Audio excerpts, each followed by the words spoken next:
Hi everybody, my name is Marshall. I'm the Executive Director of the Kelowna Rights and Life Society. I'm here at our site of our weekly protest, our weekly prayer vigil. Unborn babies are being killed right here in the hospital, right across the street.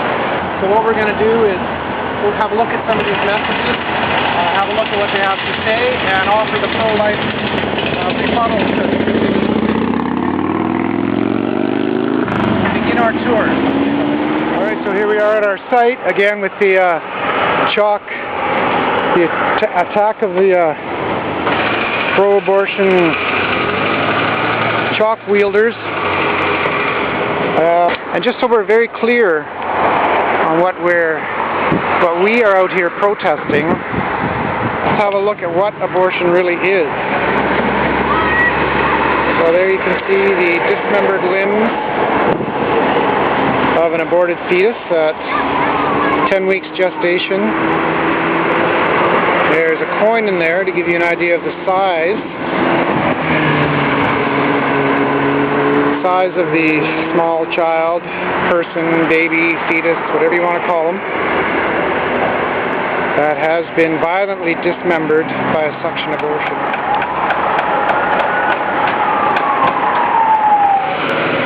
Raising a child on less than 900. Apparently being poor gives you the right to kill your child before they're born.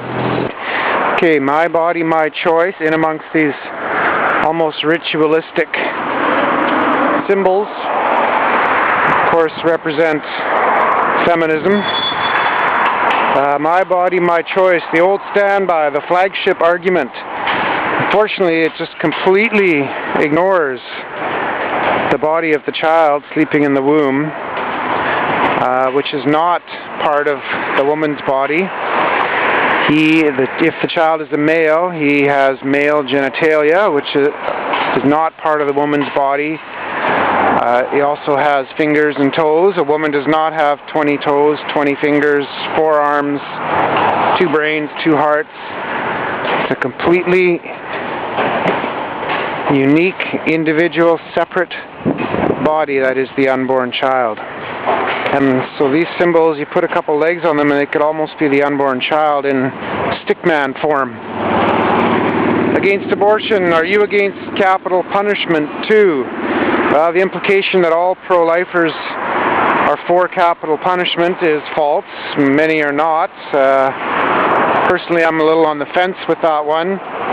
I think the most inconsistent position, though, the most incomprehensible position is to be for the killing of defenseless, innocent, small babies as they sleep in the womb, and against the killing of convicted criminals, murderers, child rapists, whatever the case may be.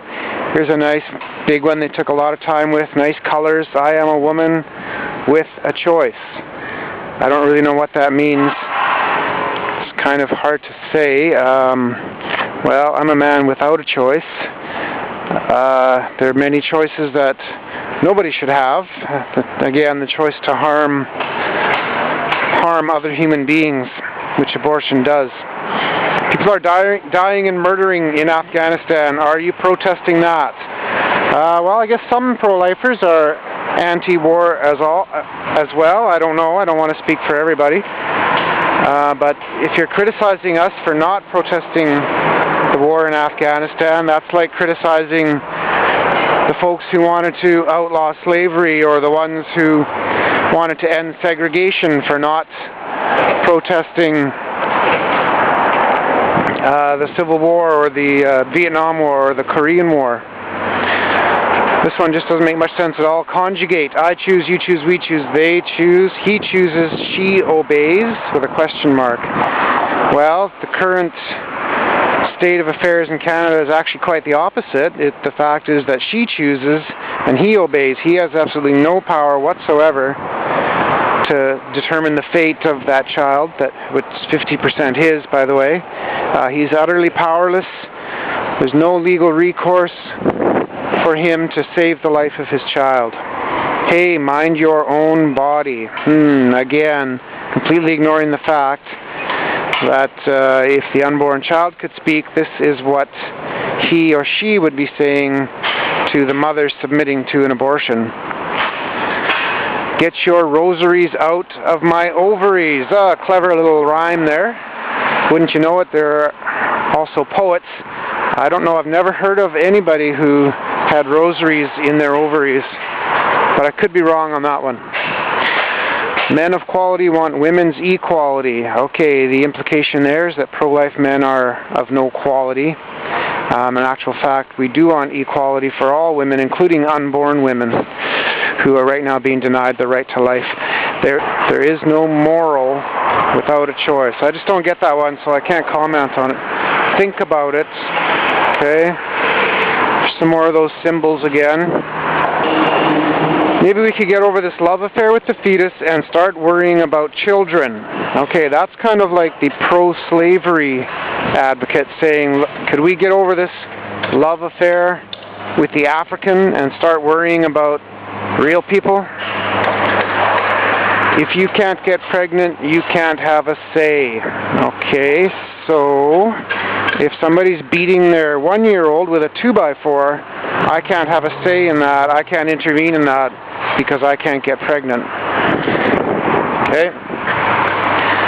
Dear anti-abortionists, if you want to do something productive, tell me you're fighting, why you're fighting for more people to be born when someone is dying of starvation every 3.6 seconds. Okay, so confusing the issues of unborn child killing and starvation in the world.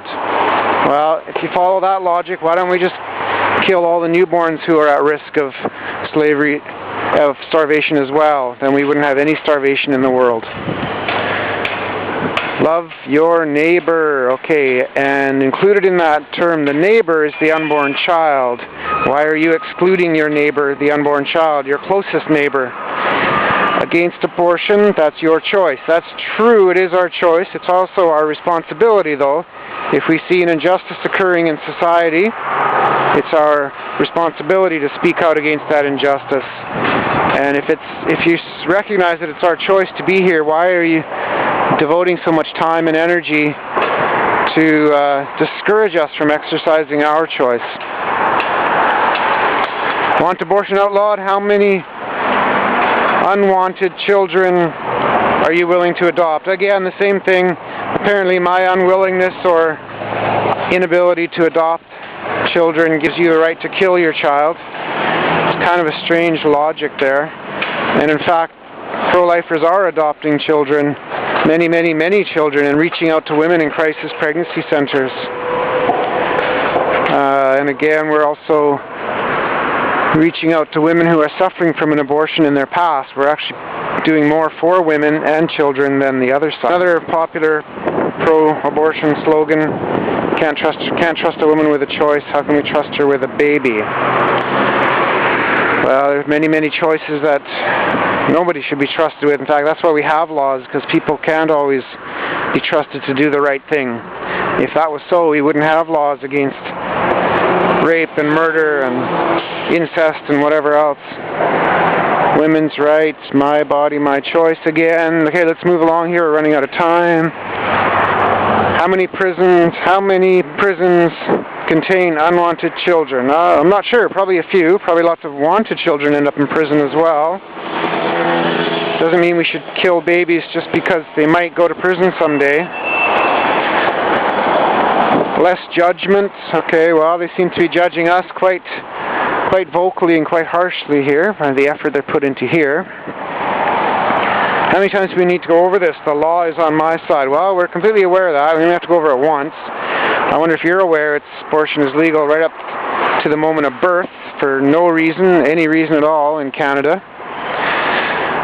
But laws have been wrong before. Laws have been unjust before. As you know, we used to have laws that said it was okay to own a slave. We used to have laws that denied women the right to vote. Laws that said Jews were not full people. There's been many laws all over the world that were wrong and need to be returned. Keep your laws off my body. All right, that's exactly something that the unborn child would say if they could speak. Keep your laws, keep your forceps, keep your sharp instruments of death off of my body, is I'm sure what they would be saying.